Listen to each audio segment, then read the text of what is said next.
Culture matters. It's the primary source of social progress or regression. Nowhere do we see this more clearly than in the status of women. The Judeo-Christian culture, and perhaps a more upward civilization, has produced over time the law codes, language, and material prosperity that have greatly elevated women's status. But this progress is not shared everywhere. There are still hundreds of millions of people that live in a culture, the Islamic for instance, that takes female inferiority for granted. Until recently, these cultures, the Western and the Islamic, were for the most part separated.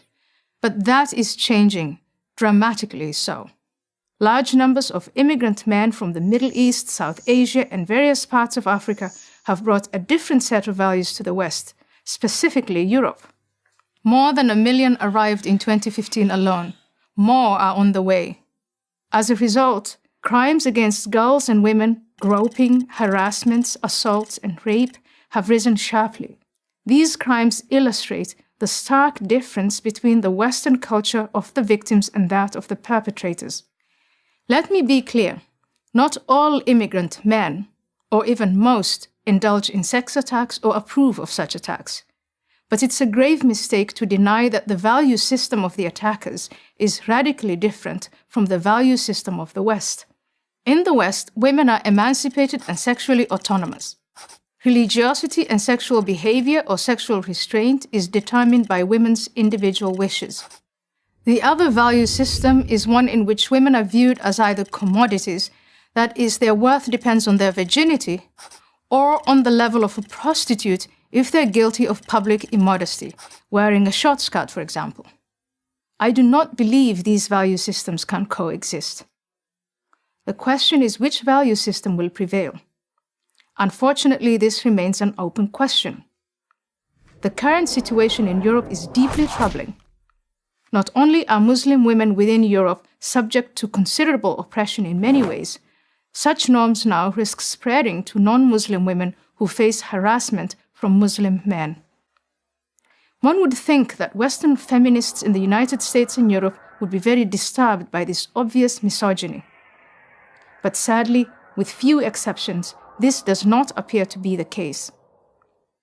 Common among many Western feminists is a type of moral confusion in which women are said to be oppressed everywhere, and that this oppression, in feminist Eve Ensler's words, is exactly the same around the world, in the West, just as in Pakistan, Saudi Arabia, and Iran.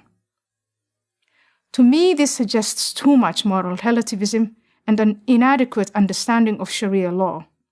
It is true that the situation for women in the West is not perfect, but can anyone truly deny that women enjoy greater freedom and opportunities in the United States, France, and Finland than they do in Iran, Pakistan, or Saudi Arabia? Other feminists have also argued that non-Western women do not need saving, and that any suggestion that they need help from Western feminists is insulting and condescending to non-Western women. My perspective is a practical one. Any efforts that help Muslim women, whether they live in the West or under Islamic governments, should be encouraged. Every effort to pressure these governments to change unjust laws should be supported.